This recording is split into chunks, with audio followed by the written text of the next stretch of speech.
Hello, everyone, and welcome back to Behind the Post. Here with me today is an incredibly talented social media manager. She has a track record of success growing companies' social media accounts and creating extremely high quality content. Please welcome to the show, Milena Farber of Namogo. Milena, are you ready to go behind the post with me? Yes, I'm so excited. Awesome. I'm so excited too. But before we jump in, could you just give us a little bit more information about Namagu and tell us a little bit about the company?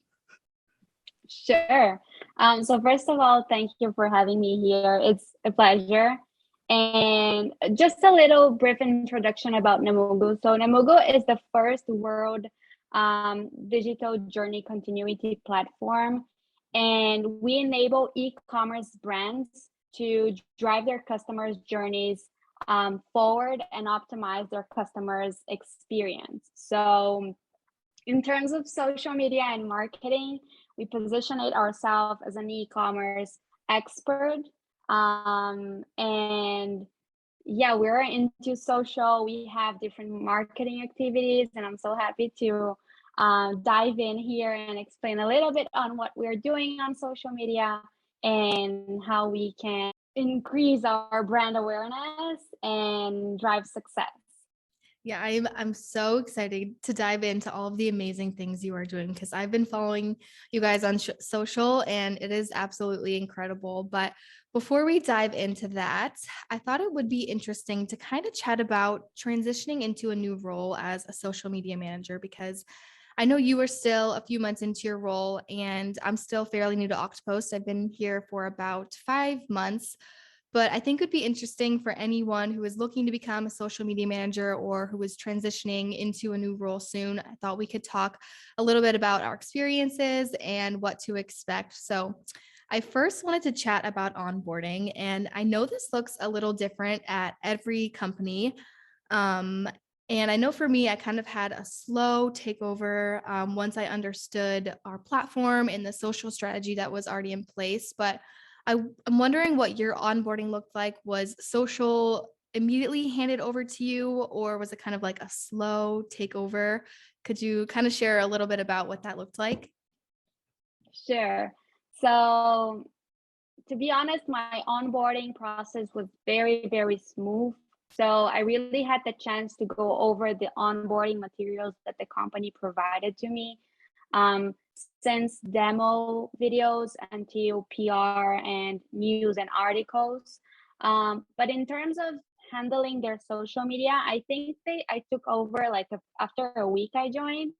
Wow. Um, and basically, because this first week I was diving into understanding the product, understanding the audience, the message, the brand tone, voice tone, and understanding how they position it themselves and what's the goal. So what they're trying to achieve. And other than that, I must say that it was something crucial for me to have a quick conversation with different people from the team, from the marketing team specifically, to understand what they're doing and more about their targeting.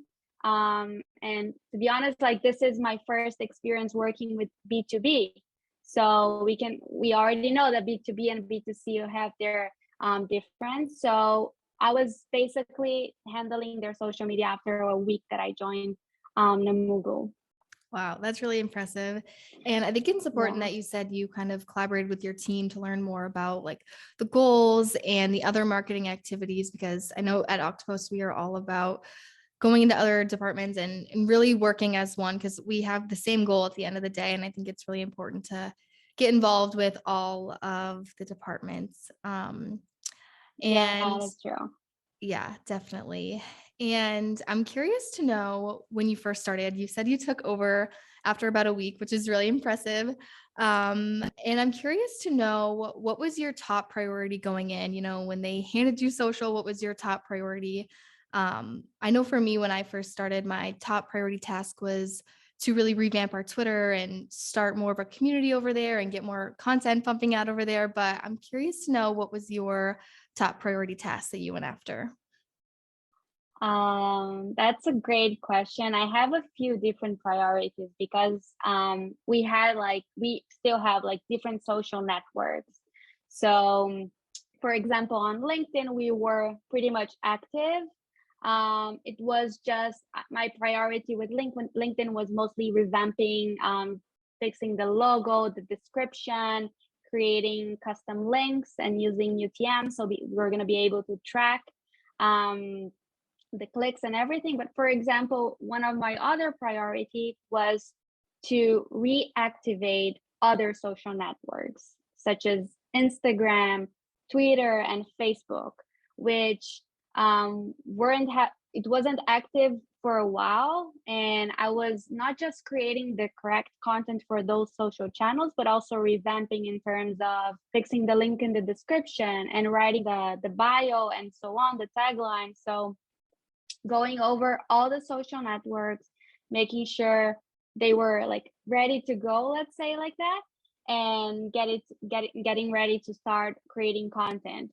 Um, and also, in addition to that, I really must say, like, one of my priorities, and I think this is for like all the social media managers, was to get our social channels verified.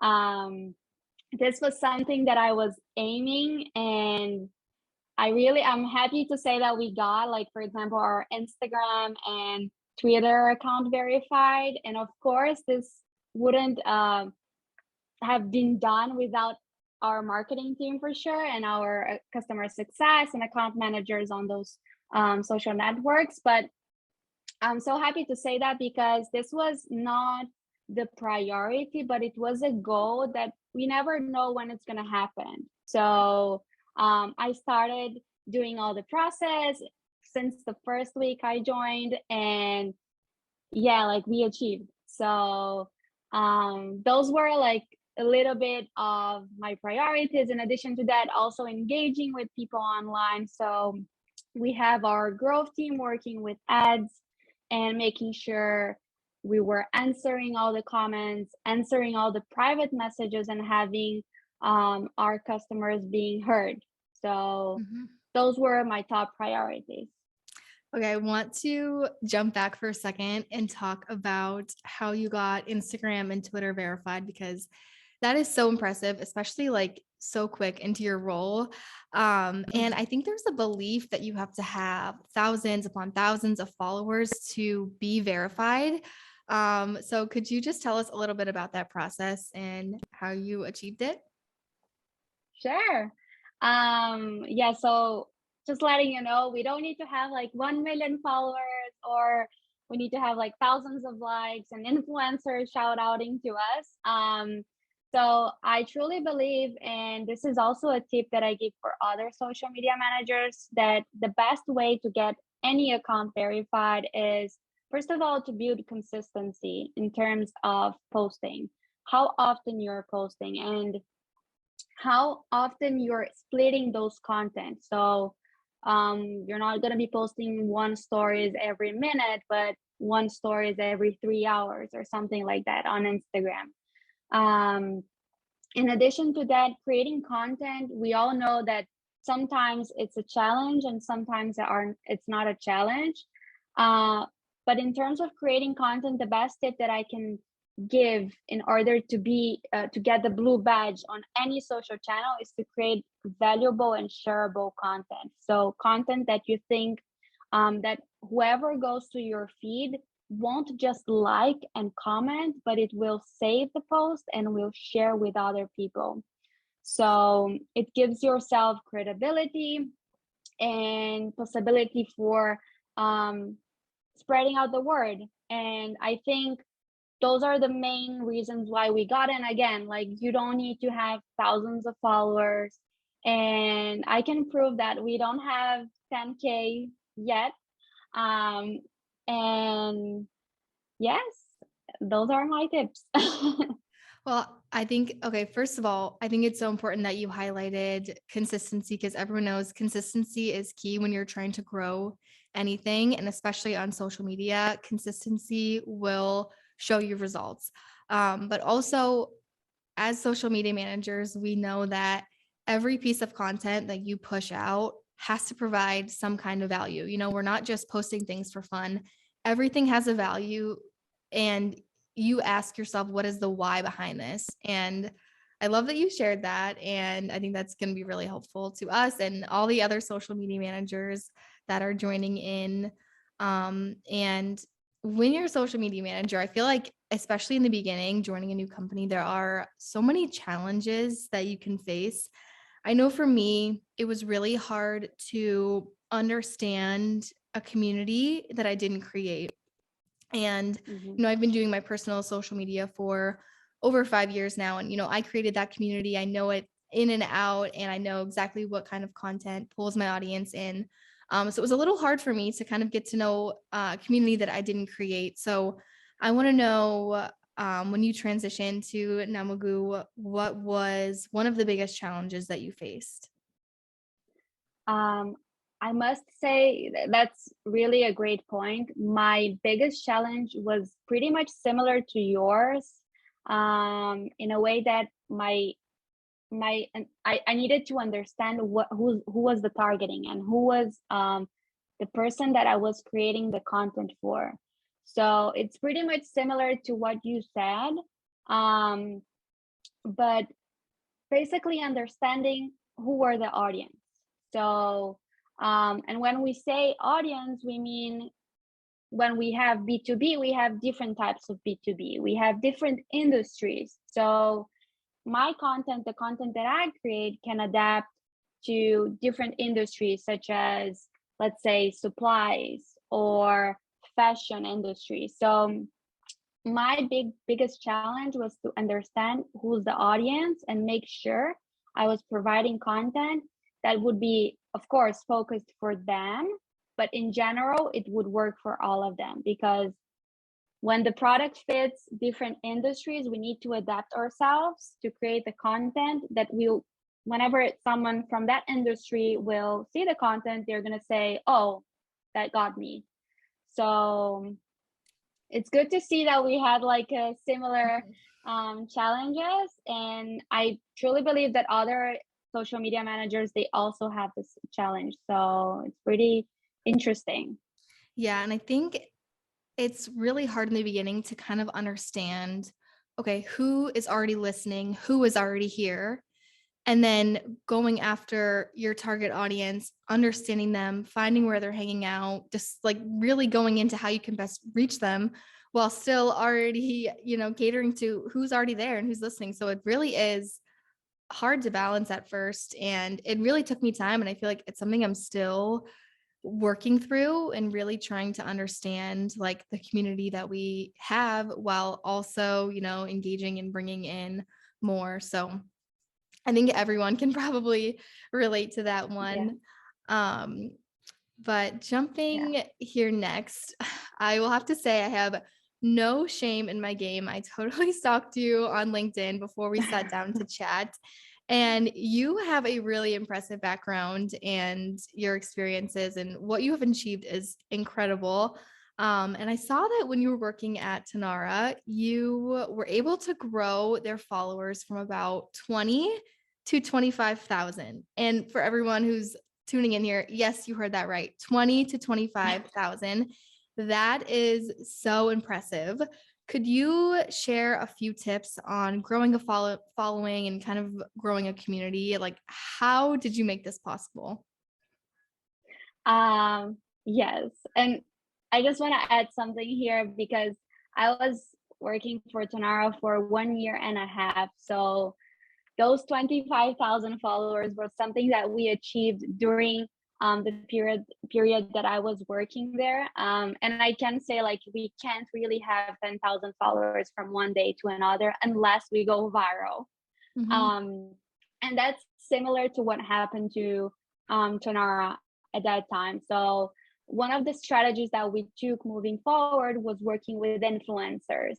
And whenever we're working with someone with millions of followers, that whenever they tag us, we can get like thousands of followers. It makes a difference. So one of the strategies was working with mega influencers and macro influencers on different social channels. And that's basically how they spread out the word about Tonara. And we got a few thousand followers. But in addition to that, in terms of content, so this is also relates to building consistency and making the brand strong. So we were creating content. In addition to creating content, we were working with influencers and we were sharing other people's content on their feed.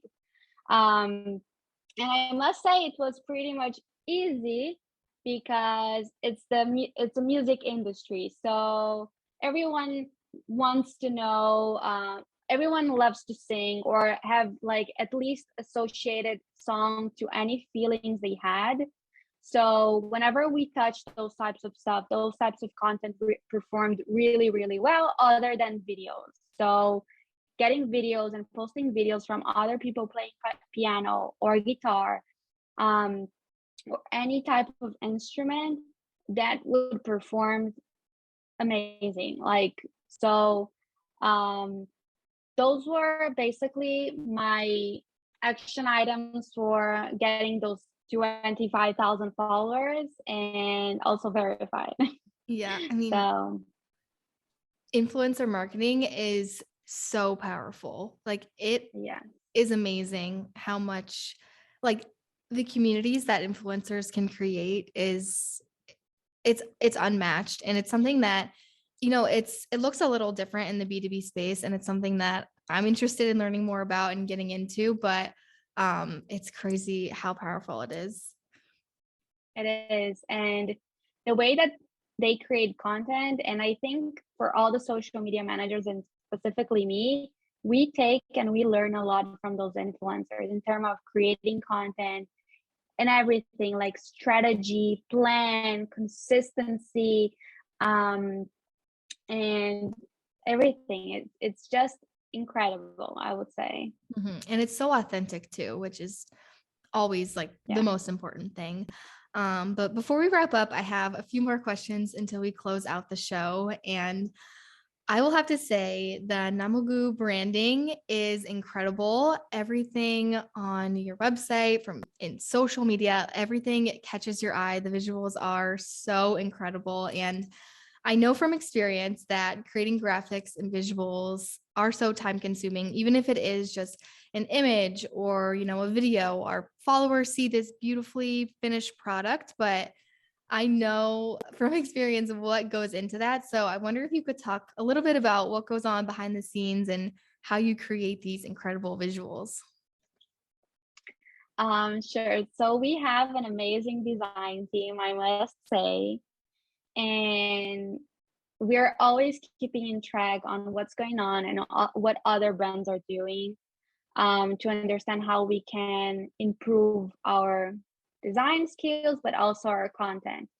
Um, so what goes behind our social posts is, other than an Excel with all the holidays that we have and everything that is upcoming, such as webinars and blog articles. So we do have a workflow where we work with the content team, we work with the product team in terms of product releases, and then it goes to the design team in terms of a brief. And I can't really explain how the work process works, but I can tell you it's all about team effort. Everyone's working together. So even if I'm not a designer, and social media managers are not in designers in general, but we do have design skills and we do know what's best, in terms of visualizing where to add the text, and how the animation effects to be. So we're working in parallel with all the designers. So we're giving feedbacks and we're getting those feedbacks as well. So we're constantly working, and it's basically a team effort on trying to understand what works and what doesn't work. And if we post any content, we're constantly learning from it, and understanding from the insights and tracking the engagement and everything, how we can do it better on the next post. Um, so basically, that's how we're working on. Well, it's incredible. Your Instagram and I mean every visual on social that you guys create is amazing. And I always see it and I'm like, wow, like I need to use this as inspiration and try to recreate this because it's seriously amazing. It really pulls you in. So amazing work. Um, That's great. Moving on to the next question, something that I ask all of my guests. And I think until you work in social media, it's really hard to grasp and understand everything that goes into it, from managing the social accounts to content creation to the community. Until you are in this world, it's hard to understand everything that goes into it. So I was wondering if you could let me know one thing that you wish that your colleagues in other departments knew about social media or being a social media manager? That's a great question, I must say. I mean, there are a few things that I have in mind, but um, I would say I wished other people from other departments they would knew how important and valuable it is to like and engage on other people's posts. And this turns into employee advocacy in general, which, by the way, Oktopost it's a great platform for that. Um, but in terms of creating that engagement, it's really valuable for us to know like if people are liking the content that we are doing and if they're sharing. And other than liking and commenting the post, the value of them sharing that content on their feed, it's something that I really wished all the company would do. Um, because in the end of the day, we need to know if that content was good enough, not just for our customers in the end, but for our employees. And there are like some other stuff, but that I can also mention. I can mention a lot of things, but um, one other thing that I have in mind, it's basically for employees to work on their profile, for example, on LinkedIn, on changing their profile picture, because this matters. So whenever we're positioning our brand on social media and people are seeing our profile as an employee, and also in terms of recruitment, um, people can see what they are actually doing. And this, in this way, if we work on creating and building a profile that works well, the performance it's just like better and great, you know.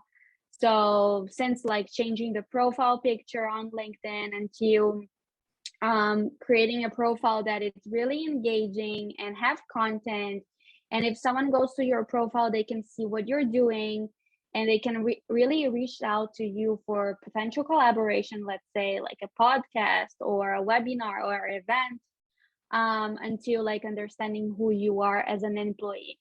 Mhm. So this only can help in terms of brand reach and brand awareness as well, I would say. I'm so happy you brought that up because for me, it's something that I preach all the time. And the power of employee advocacy is crazy. And it's something I was actually asked on another podcast interview. I was asked, like, what is something you wish people knew about social media? Or what was one tip you could give? And I said, utilize your employees because the reach that they have is 10 times greater than the corporate channels. You know, if you utilize your employees, you can get your message out so much faster, amplify your reach. It's crazy. And something that we do at Oktopost, we had an employee advocacy kickoff. And we had everyone in the company join a meeting, and me and two of my other colleagues went over like the basics of social media, you know, doing a quick checkup on your profiles, making sure you have an updated profile picture, your bio, like everything in there. Because when you're positioning your employees as thought leaders, you know, people are going to go to your page. And especially with, you know, talent marketing, we're using employee advocacy to, you know, get our message out, attract great talent. And when you're doing this, people are going to go to your profiles. They're going to check out what you're doing, what you're about. And if they're looking to join the company, they're going to go on LinkedIn, they're going to look at your company's profile, then go to the employees and see what everyone is posting. So I think it's really important to kind of educate your colleagues on, best practices around social media and things like that, because it really does matter and really makes an impact. And I'm so happy you brought that up because it's something that I always preach about, harness your employees that, you can get your message out so much faster. Just wanted to add, like, it's really interesting when we show them that value. So for example, when they see, for example, potential leads coming from their posts, so we can also measure that, but in the end they can also see, okay, wow, I got X amount of leads, and we can still build this friendly competition, let's say, between all the employees, and engage them. I think that in the end of the day, that's the most important.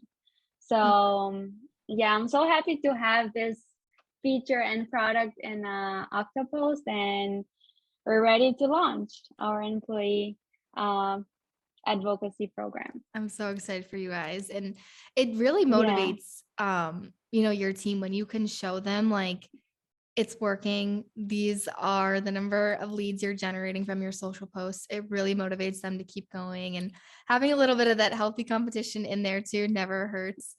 But I want to say thank you so much, Milena, for joining me behind the post. I loved having you here. And before we kind of wrap up, where can our audience find you and connect with you? On LinkedIn. So you guys can find me on LinkedIn by typing Milena Farber and reach me out. Thank you so much, Milena. Thank you. Thank you, Olivia. Thank you.